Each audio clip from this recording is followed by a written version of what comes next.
આપણી સંકલ્પ ન્યૂઝ ચેનલને સબસ્ક્રાઇબ અને લાઇક કરો, બેલ આઇકન દબાવો જેથી આવનાર ન્યૂઝ અપડેટ્સની નોટિફિકેશન આપના મોબાઈલ પર સૌથી પહેલા પહોંચે.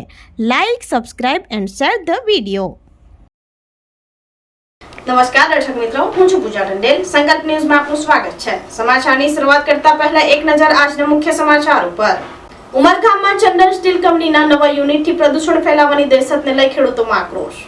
ઉમરગામ તાલુકામાં આવેલ ચંદન સ્ટીલ કંપનીના આગામી દિવસોમાં નવા યુનિટને ચાલુ કરવાની તડામાર તૈયારી કંપની સંચાલકો દ્વારા કરવામાં આવી રહી છે. ત્યારે કંપની દ્વારા હવા, પાણી અને અવાજના પ્રદૂષણોનો ત્રાસના દહેશતથી ગ્રામ્ય વિસ્તારો માટે માથાનો દુખાવા સમાન બની રહેશે હોવાના આક્ષેપો કર્યા હતા.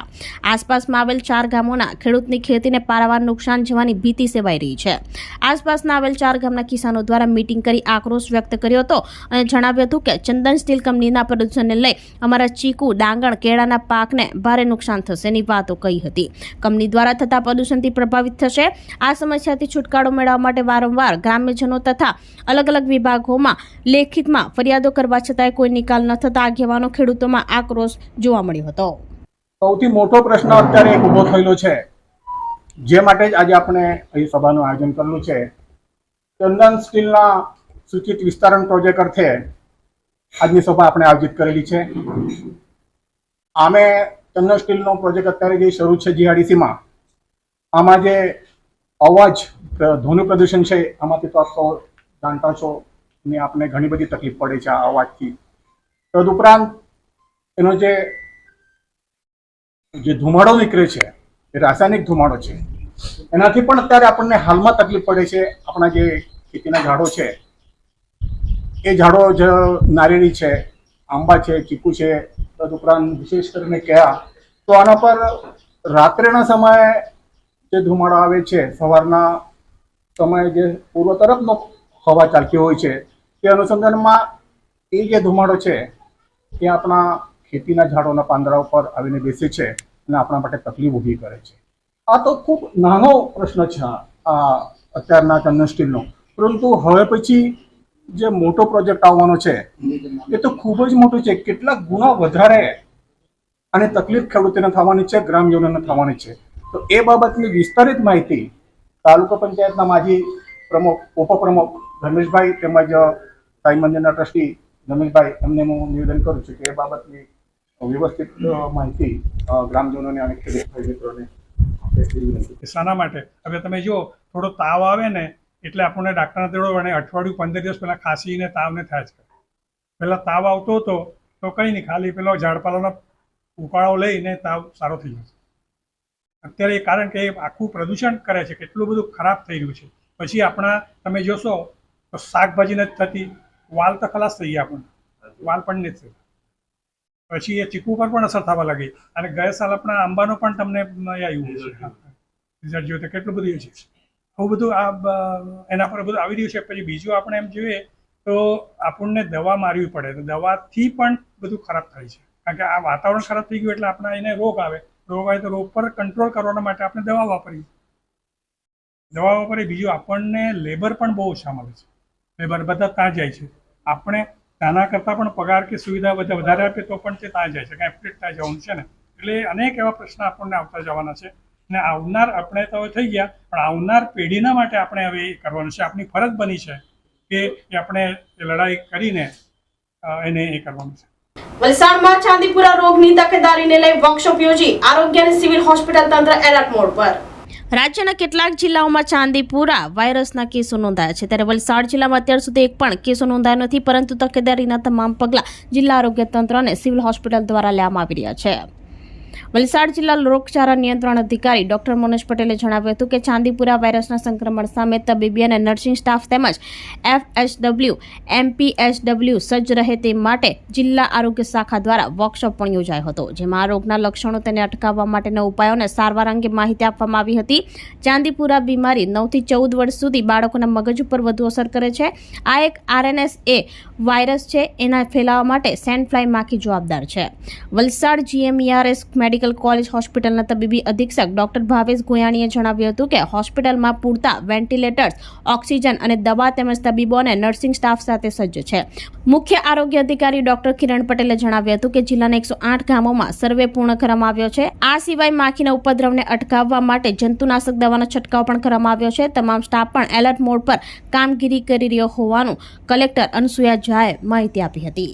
ચાંદીપુરા વાયરસ એ અતિ ગંભીર વાયરસ છે અને આ અંગેની રાજ્યકક્ષાની બેઠક પણ થઈ ગઈ છે, ઉચ્ચ કક્ષાની વિડીયો કોન્ફરન્સો પણ થઈ છે અને સમગ્ર વલસાડનું તંત્ર આ માટે એલર્ટ છે. વલસાડ ખાતે પણ આની વિડીયો કોન્ફરન્સ પણ થઈ ચૂકેલી છે અને જે હેલ્થનું ડિપાર્ટમેન્ટ છે એ તદ્દન સતર્ક છે.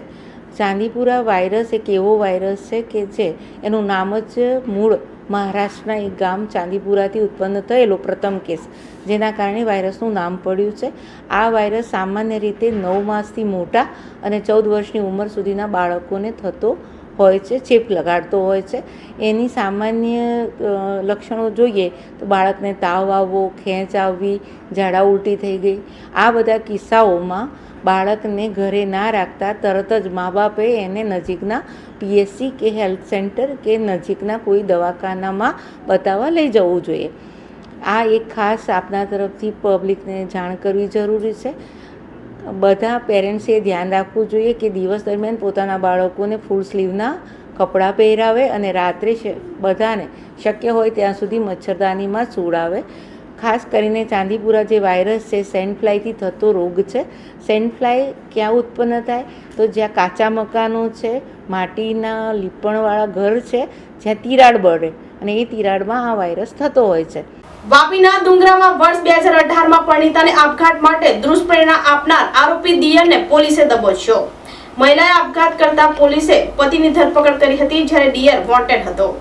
વાપીના ડુંગરા વિસ્તારમાં રહેતી એક મહિલાએ વર્ષ 2018માં અચાનક આપઘાત કરી જીવન ટૂંકાવી લીધું હતું. ઘટના અંગે ડુંગરા પોલીસની ટીમને અને મહિલાના માતા પિતા અને પરિવારના સભ્યોને થતા તાત્કાલિક ઘટના સ્થળે દોડી આવ્યા હતા. ડુંગરા પોલીસે આપઘાત કરનાર મહિલાની લાશનો કબજો મેળવી આગળની તપાસ હાથ ધરી હતી.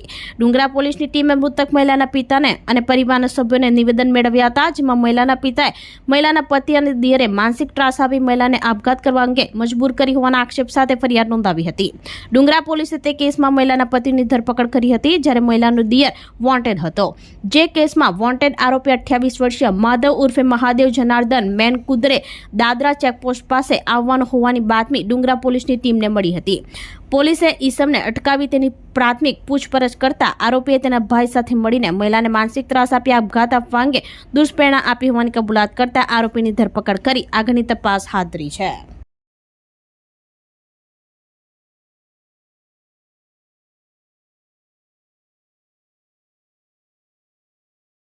ભરૂચના વાગરામાં ધોધમાર વરસાદને પગલે વસ્તી ખંડાલી ગામે પાણી ભરાતા મામલતદારે સ્થળ મુલાકાત કરી. ભારે વરસાદને કારણે ભરૂચ જિલ્લાના વાગરા તાલુકાના વસ્તી ખંડાલી ગામ ખાતે નીચાણવાળા વિસ્તારોમાં પાણી ભરાતા લોકોને સ્થળાંતર કરવા માટે વાગરા મામલતદાર દ્વારા સૂચના આપવામાં આવી હતી. વસ્તી ખંડાલી ગામ ખાતે વાગરા મામલતદાર દ્વારા અસરગ્રસ્ત વિસ્તારમાં વિઝિટ કરવામાં આવતા નીચાણવાળા વિસ્તારોમાં પાણી ભરાયા હોવાથી અને કેટલાક મકાનો જર્જરિત હોવાથી મામલતદાર દ્વારા તેમને પ્રાથમિક શાળા ખાતે ખસેડવાની તજવીજ પણ હાથ ધરવામાં આવી હતી. ભરૂચથી રિપોર્ટર અવી સૈયદ, સંકલ્પ ન્યૂઝ.